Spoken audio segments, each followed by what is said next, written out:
Siapa gue ya? Ini udah mulai on air, Vi. Yuk, coba kita. Opini aja sih. Nah, coba kalau ininya kan kalau kita mau langsung aja lah, ini kan sudah ada para pengamat kita. Mas Umam, ya, baik. Terima kasih sudah hadir kembali dan kami ingin melihat gitu ya pandangan Anda Mas Umam secara politik luar negeri begitu ya, dalam beberapa negara, total kan ada ratusan negara yang kemudian juga sudah memberikan statementnya, solusi untuk Palestina dalam hal kemerdekaan, dan juga melihat pidato dari Trump yang kemudian juga langsung dikonter oleh Presiden Prabowo, seperti apa Mas? Bentar dulu, benar nggak dikonter oleh Pak Prabowo itu dalam kan ada beberapa pernyataan itu ya? Iya, kalau dari sisi timeline memang cukup menarik posisi dari Presiden Prabowo memberikan statement pasca Presiden Trump yang mengambil waktu 3 kali lipat, 45 menit hampir 1 jam. Tetapi apakah kemudian itu betul-betul kemudian ada penyesuaian mungkin dari tim dari Kementerian Luar Negeri untuk memperkaya ya, terutama penebalan-penebalan di materi dalam rentang waktu yang singkat tuh kan? Bisa jadi, karena bagaimanapun juga respon itu kemudian bisa disampaikan, terutama terkait dengan positioning PBB sebagai rumah multilateralisme yang memang dipertanyakan Trump secara terbuka, dibully secara terbuka, tetapi kemudian disanjung luar biasa oleh Presiden Prabowo. Tetapi di dalam konteks ini memang ini menjadi sebuah momentum yang sangat bersejarah, karena bagaimanapun juga situasinya berubah sangat cepat. Kalau misal kita kembali setback di 7 Oktober 2023, itu menjadi momentum yang sangat efektif ya bagi Israel untuk mengkonsolidasikan basis kekuatan dukungan internasional. Itu kan juga berkali-kali disampaikan berkali-kali. Tetapi seiring dengan hadirnya Trump yang melakukan langkah-langkah yang kontroversial, termasuk juga terhadap aliansi terdekat, traditional alliance mereka, maka terjadi pergeseran yang sangat signifikan. Kalau misal kita hitung, hampir semua kekuatan-kekuatan yang sangat dekat dengan Amerika berbalik 180 derajat. Eropa secara general, kemudian Kanada, tetangganya, Australia sebagai yang selama ini dianggap sebagai deputy sheriff of the United States in the Pacific region, Jepang, dan juga negara-negara, terutama Inggris. Karena Inggris adalah aktor paling fundamental yang meletakkan garis itu sejak Perang Dunia ke-1. Nah, maka situasi ini menjadi sangat berubah. Yang bisa dilakukan adalah bagaimana memanfaatkan momentum itu untuk kemudian betul-betul mampu menghadirkan two-state solution. Meskipun nanti perdebatannya sangat panjang pasca itu. Apalagi di kita ya, di tanah air ya. Di tanah air. Tetapi sebagai langkah awal, ini menjadi hal yang sangat penting. Dan apa yang disampaikan oleh Presiden Prabowo di pidato pertama, pidato kedua kemarin, dia menggunakan logika, kalau misal dalam bahasanya Mbak Aya itu mafhum mukhalafah. Jadi logika terbalik. Jadi tidak secara straight to the point dengan cara pandang politik luar negeri bebas aktif, bebas dalam konteks tidak kemudian berdiri pada satu blok tertentu, memberikan dukungan secara terbuka, clear, straightforward kepada Palestina, tetapi menggunakan logika terbalik. Kalau Israel memberikan dukungan setara, memberikan proteksi, dan juga mengakui kedaulatan atau sovereignty dari Palestina, maka kemudian Indonesia akan mengakui Israel. Maka menjamin keamanan Menjamin keamanan. Bagi sebagian pihak itu berpotensi disalahpahami. Tetapi dalam konteks two-state solution, itu adalah prinsip dasar yang harus dijalankan sebagai bagian dari konsekuensi yang berimbang. Nah, maka yang bisa dilakukan ke depan, saya juga apresiasi satu poin yang disampaikan oleh Presiden Prabowo, mencoba untuk melangkah lebih jauh, terutama terkait dengan post-conflict governance, post-war governance. Ketika bicara rencana misalnya ya, atau kesiapan Indonesia untuk mengirimkan pasukan perdamaian 20.000, angka yang cukup signifikan, setidaknya kemudian bisa menjaga basis kekuatan koalisi yang ini lebih dari 2/3 masyarakat dunia menunjukkan dukungan kepada eksistensi Palestina di situ. Nah, yang bisa dilakukan, betul-betul mengawal ini di dalam proses, terutama bukan hanya UNGA, karena UNGA itu sifatnya politically strong, tetapi tidak legally binding. Nanti ketika kemudian dibawa ke UNSC, United Nations Security Council, dinamikanya bisa berubah. Kalau kita cermati per saat ini, yang dari 5 pemegang veto, itu mulai dari Inggris, Prancis, Rusia, China, semuanya menunjukkan dukungan terhadap Palestina. Tetapi Amerika dengan kepemimpinan Trump yang seringkali kemudian kita lihat sebagai pemimpin semacam erratic leader, unpredictable. Sikapnya itu betul-betul ada sisi-sisi narsistik juga. Nah, itu yang kemudian menjadi titik krusial yang harus diantisipasi. Nah, maka saya mencermati ada satu statement yang cukup unik itu dari Presiden Brazil, Lula da Silva. Yeah. Ketika dia menggarisbawahi ada satu simpul yang salah satunya barangkali juga bisa didekati, yaitu kekuatan tertinggi Katolik, Roma, Vatikan. Karena bagaimanapun juga Paus saat ini, Paus Leo ke-14 itu berasal dari Amerika Serikat, dari Illinois. Kalau misal kemudian jaringan kekuatan Vatikan, yang kita tahu juga Trump sendiri adalah seorang Katolik yang taat, maka kemudian bisa melakukan proses diplomasi secara personal, melakukan meyakinkan lingkar dekat dari Presiden Trump. Kita berharap ada miracle di sana. Karena kalau misal kemudian tidak dilakukan multi-track diplomasi, kita agak khawatir.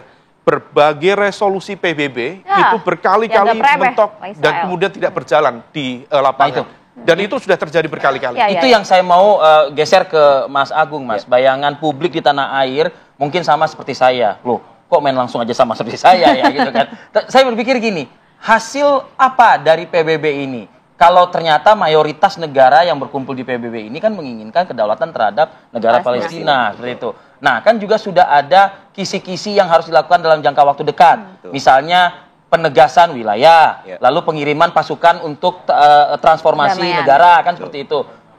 Akankah seperti ini ending dari PBB yang berlangsung 2 hari ini gitu? Tentu itu harapan yang terlalu terburu-buru ya kalau kita menganggap bahwa endingnya akan seperti itu. Tapi poinnya adalah memang bahwa hasil yang kemudian dicapai nanti pada sidang umum PBB ini sebenarnya adalah sesuatu hal yang memang secara jelas kekuatan politiknya kuat. Itu satu. Tapi konsepnya kan rekomendasi gitu. Betul, rekomendasi. Nah, yang kedua, ini menunjukkan juga posisi negara ada di mana. Negara ada di mana sih posisinya hari ini? Indonesia ada di mana? Amerika ada di mana? Dan segala macamnya. Termasuk juga kan sebelumnya diawali dengan kalau kemudian tadi kita lihat resolusi-resolusi yang kemudian disepakati dan segala macam tersebut. Itu sebelumnya adalah sebelumnya ada deklarasi New York misalkan. Deklarasi New York itu kan kita nggak bisa melihat itu dilihat dalam satu bentuk paket utuh, Mas, gitu ya. Paket utuh dalam konteks misalkan batas dan segala macamnya, penolakan terhadap perluasan pemukiman Israel. Artinya itu sesuatu hal yang ini dorongan dunia, ya. Itu sudah terlihat sebenarnya. Dengan kemudian fenomena ada sekitar 76% ya dari keseluruhan anggota PBB yang sudah mengakui kedaulatan Palestina. Bersikap ya. Betul. Nah, problem besarnya adalah what next after recognition. Nah, yang kemudian harus dipikirkan dalam konteks hubungan internasional, mengkonversi pengakuan itu dalam bentuk power. Siapa yang melakukan? Negara yang kemudian punya sikap tersebut. Oke, tapi bisa 70 sekian persen itu? Saya pikir ruangnya ada. Contoh, saya mengambil contoh. Ya. Misalkan Inggris sudah mengakui Palestina, oke ya. Nah, kemudian akhirnya secara politik bagus, ya kan? Poin-poin yang kemudian yang diinginkan oleh Inggris jelas, ya kan? Bahkan Inggris 1 bulan yang lalu sebenarnya ada MOU dengan Palestine Authority, menyepakati batas 1967, menolak perluasan pemukiman, ibu kota Yerusalem Timur dan segala macamnya. Artinya Inggris sudah menyepakati itu semua. Betul, secara politik posisinya seperti ini, batas-batasnya seperti ini. Cuma problemnya adalah pengakuan itu kan kemudian tidak serta-merta menghentikan genosida, ethnic cleansing yang dilakukan oleh Israel. Cara politik Nah, berarti harus ada tekanan yang jauh lebih kuat. Contoh, yang kemudian sampai sekarang masih terbatas dilakukan oleh Inggris adalah, misalkan dalam konteks Inggris itu pemasok lisensi militer, kerjasama militer dengan Israel. Total ada 250 lisensi militer yang diberikan Inggris terhadap Israel. Dalam beberapa waktu terakhir, Inggris sudah memotong 30 saja. Tapi 220-nya masih sisa masih jalan. Artinya kan pengakuan itu buat Israel mungkin sekedar gigitan nyamuk gitu ya, belum berasa apa-apa. Meskipun kalau misalnya dihapus total kan nggak mungkin juga kan berdampak kepada ekonomi Inggris juga. Betul, kan, betul. Kan? Nah, perubahan-perubahan yang dilakukan dan kemudian misalkan dalam konteks lain, Eropa itu ternyata kalau kemudian saya hitung ada sekitar 28-33% kerjasama Israel itu paling besar terhadap Uni Eropa. Yang kedua baru Amerika Serikat, yang ketiga baru pada Cina. Ya, itu paling besar Uni Eropa. Berarti kan ada Uni Eropa sekarang kemudian merubah sikapnya negara-negara Eropa. Saya pikir alasannya banyak ya. Ada perihal normative power, perihal masalah memang mereka sudah muak dengan kemudian apa yang dilakukan Israel, ya kan, nilai berarti kan.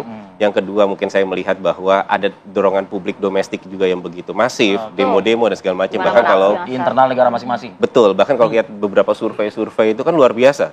Data-datanya YouGov itu menunjukkan misalkan di Inggris saja dalam konteks pengakuan terhadap Palestina, 44% publik Inggris setuju terhadap pengakuan terhadap Palestina.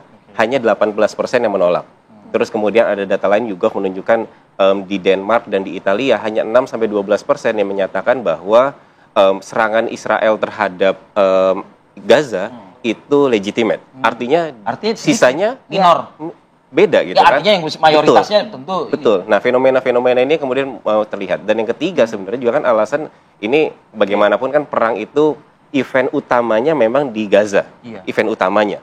Tapi venue-nya tuh banyak. Ya, efek dari perang ini kan ke Iran versus Israel. Qatar juga. Yang kemudian kalau Iran versus Israel nanti efeknya ke Selat Hormuz.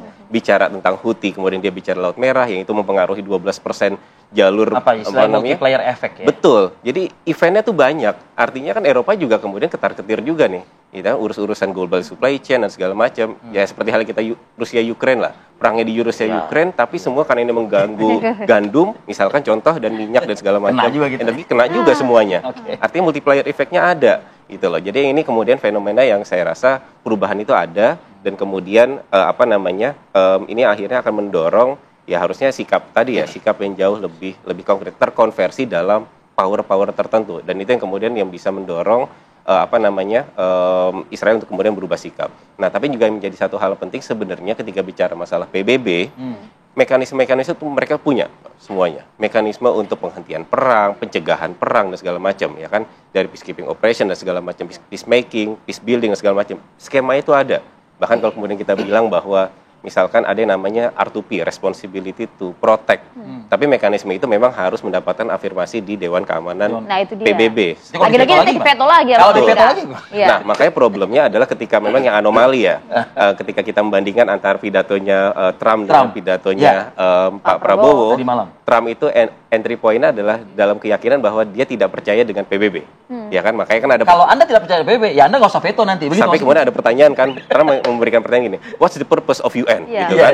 Nah, padahal itu di rumahnya UN sendiri. Itu dia kan ibaratnya bertamu tapi memberikan serangan agresif terhadap pemilik rumah gitu. Nah, berbeda dengan kemudian gayanya Pak Prabowo. Pak Prabowo entry point-nya adalah saya percaya dengan multilateralisme. Saya percaya dengan PBB. I believe with UN. Meskipun tidak ada poin bicara masalah reformasi Dewan Keamanan PBB-nya ya. Tapi itu mungkin nanti persoalan berikutnya. Karena memang prinsipnya Pak Prabowo kan memang sangat masih walaupun tidak diutarakan secara gamblang, tapi semangatnya adalah 1,000 friend to view, one enemy to many, gitu kan.